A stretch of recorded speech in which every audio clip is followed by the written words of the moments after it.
Nebraska Cornhuskers defeat number 14 in the nation, Creighton. It was a huge win on the road, I might add, as well. This Nebraska team last year, every time that they were at home, they were so dangerous, but now Nebraska seems to have found themselves a bit of a road game. They won this game 74 to 63, absolutely shutting down the Creighton offense. Creighton was having fits. They were missing shots. They were stumbling over their feet. They were passing the ball poorly. I mean, anything and everything that could have gone wrong for Creighton offensively was going wrong in this game. Kalkbrenner was not able to do the normal things that he was able to do, missed free throws as well, and a lot of that was not just lucky for Nebraska. A lot of it was caused by Nebraska. Nebraska played really good defense in this game, and this win is a huge momentum boost, a huge boost for this Nebraska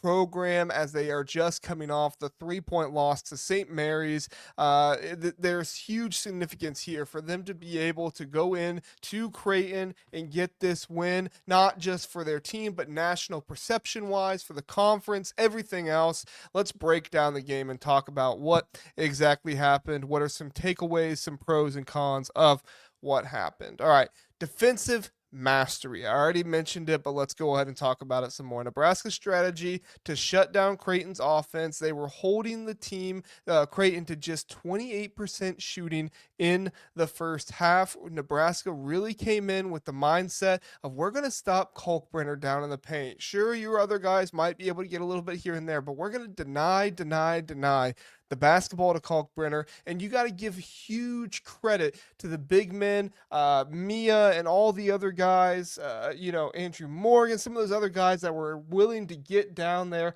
and really kind of do the dirty work in the paint and deny Kalkbrenner the ball in this one. Mia didn't even score a single point, didn't take a single shot in this one. He had so much foul trouble, 4 fouls in this one, but he was huge for this team to help them defensively in only 11 minutes of time played. Creighton star Ryan Kalkbrenner, he was held to 0 field goals the entire game. 0 for 1. I mean, just a master class on denying Ryan Kalkbrenner the ability and what he has always been able to do. He did get to the line a good amount, 4 for 8 from the line, though. He did not hit his free throws in this one. 11 rebounds, but the most important thing is you were stopping him from scoring and getting points in this game.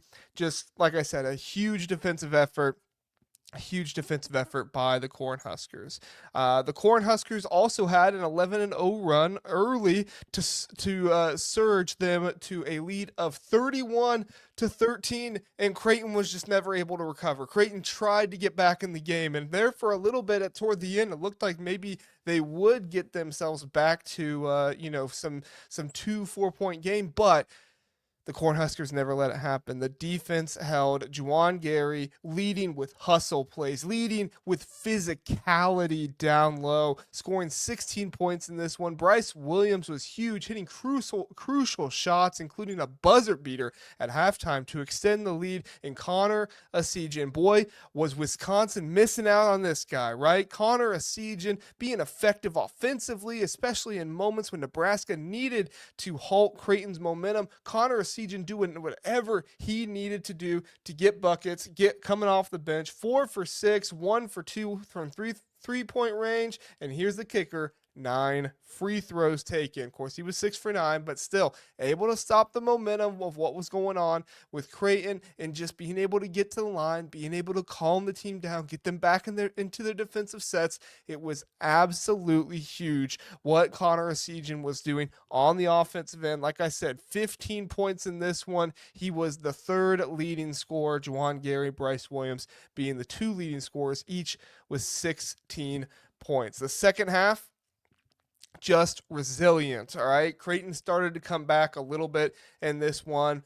Creighton did cut Nebraska's lead down to 7 points. It was 42-35, but Nebraska responded. Roley, Worcester, Berke I don't even know how to say his last name. I can't remember how they said it on the broadcast, but by Kunstel, however you pronounce it, I apologize. But Berke, I'm just going to call you Berke, to stop Creighton's run. Connor Esigian, 6 more points in a run in the second half, helping Nebraska regain control of the game. And finally, the defensive stands, the defensive effort from Nebraska in this one, holding Creighton, holding strong as Creighton tried to push with standout plays like Gary's layup and Berke's defense as well. It was absolutely huge what they were able to do in this one to stop Creighton. Now, Creighton did have their star guard Ashworth go down in this one, and so you might hear a little bit about that. This game was a 10-point game when he went down. All right. Creighton was trying to make a comeback. Creighton was trying to get back into the game.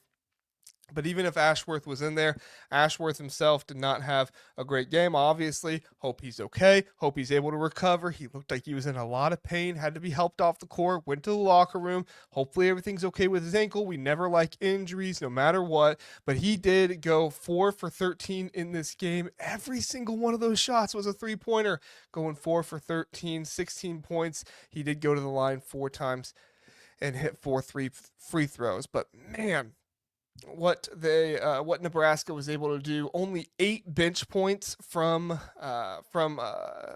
Creighton in this one. What Nebraska was able to do in this one was just simply outstanding, a standout performance that can lead you to believe Nebraska can win big games on the road this year. They're packing their leadership, they're packing their physicality, they're packing their resilience, and they are going to try their best to stick with you, and they're going to get somebody big in the Big Ten on the road at some point this year. You watch. I don't know if Nebraska's going to be like this perennial ranked team or anything like that, but they're going to surprise some teams. Maybe a little bit of what Northwestern was last year, surprising some teams, not just at home, but on the road as well. The pros, I got 3 pros of Nebraska's game in this one. Stifling defense, holding Creighton to 32.7% shooting, especially stifling them in the paint where Kalkbrenner is typically dominant. He is typically the force down there, but ultimately it wasn't just the good paint play and the good paint defense, but forcing 17 turnovers, leading to 22-7 advantage in the points off turnovers for Nebraska in this one, and a lot of balanced scoring from the Cornhuskers as well. 5 Huskers scored in double digits, that being Juwan Gary, Brice Williams, Connor Esigian, Rolly Woyster, and Berke, demonstrating a team-oriented approach in this one. It was just something to see. I mean, I can't tell you how nice it was to watch a game with strong defense, a good game plan, an executed game plan. Sometimes you can have a good game plan, but an executed game plan, and obviously the hustle, the physicality, physical defense by Braxton Mia, Andrew Morgan, and limiting Kalkbrenner's attempts. Touched on them a little bit earlier, but excellent rebounding effort to tie Creighton on the boards despite Creighton's size. And there wasn't really like a dominant rebounder. Everybody got a little bit. Juwan Gary had 7, Berke had 9, Braxton Mia had 6 himself. Even Andrew Morgan had 4. Everybody was getting into the rebounding, and it was something to see. This was a game that if you want to go watch an underdog go into somebody else's arena and just punch them in the mouth, this is the one you want to go watch. Now, there were some cons to Nebraska's performance in this one. Can't act like it was all amazing. Nebraska shot just 4 for 16 from the 3-point range, an area that could be improved, which is strange, right? This is the Nebraska team that last year got so hot at home every single week, or every single time they were at home, and it was hard to beat them. Well, Nebraska's showing this year they don't need to be that hot team at home. They don't need to be hitting all the 3-pointers and able to beat teams. They're not as much finesse, and I don't know if they really were finesse last year, but they're not finesse at all this year. Physical, hustle, defensive oriented, punch you in the mouth down low, deny the paint. If they can bring this with them into the Big Ten, this is going to be a very dangerous team. You are not going to feel good when you play Nebraska. Whether you're at home or you're on the road, you're not going to feel good about playing Nebraska this season. They did miss some free throws, 22 for 30 from the free throw line. You'd like to see it a little bit better there, but obviously it was enough for them to get the win. So at this point, I'm nitpicking, but especially the free throws early. It could have hurt them, but thankfully they were playing good enough defense and stifling enough to stop Creighton in this one. The second half sluggish start. Creighton did start to get back into the game a little bit. Nebraska lost some momentum coming out into the second half, allowing Creighton to cut the lead, and they struggled to find the offensive flow a bit coming back out in the second half. But thankfully, the physicality, the leadership from Juwan Gary was still there and was still helping them in a lot of ways. 5 players I want to point out in this game, and then we'll get to how Nebraska's game plan worked out. Then we'll get you out of here. Juwan Gary, like I said, 16 points. Defensive intensity, rebounding was huge. Brice Williams, efficient in scoring critical shots, particularly his buzzer beater at the end of the half. Like I mentioned, Braxton Mia and Andrew Morgan. I mean, I just don't have I don't have enough of good things to say about these gentlemen and what they were able to do. And they weren't gentlemen to Creighton. They were bullies against Creighton. And this one contributed on defense, shutting down Kalkbrenner. Even though they picked up some fouls, Nebraska obviously has the depth at the 5 spot to be able to throw as many guys out there. It was funny in the post-game press conference, Fred Hoiberg mentioned Zach Edey last year and how that helped them kind of game plan for Ryan Kalkbrenner. Who would have thought even in 2024 we're making references to Zach Edey. At this point, he's helping the Big Ten. Congratulations, Zach Edey. Hope you're having a good year with the Memphis Grizzlies. I don't pay attention to the NBA, so I wouldn't know. Connor Essegian, his increased role on the offense, Nebraska designed plays for him, and Hoiberg mentioned in the post game that he just felt like he was the guy they could go to time and time again. It's a huge step for Connor Essegian, what he's going to be for this team, what he can do for this team. I was kind of curious who would be really the guy they go to. Would it be more Connor Essegian? Would it be more Gavin Griffiths? In this game, it was indeed Connor Essegian. And then Aaron Eulis. He came in, didn't have the most stats in the world, 1 turnover, 2 points, 1 for 3 shooting, but he had a lot of hustle, a lot of effort in this one. But the ultimate hustle, the ultimate effort player, right? Sam Hoiberg. Listen to the stat line: 0 points, 0 for 1, 2 rebounds, 3 fouls, 1 block in 15 minutes. Not a great stat line. If you're just box score watching, you're saying, what in the world is Sam Hoiberg playing 15 minutes for?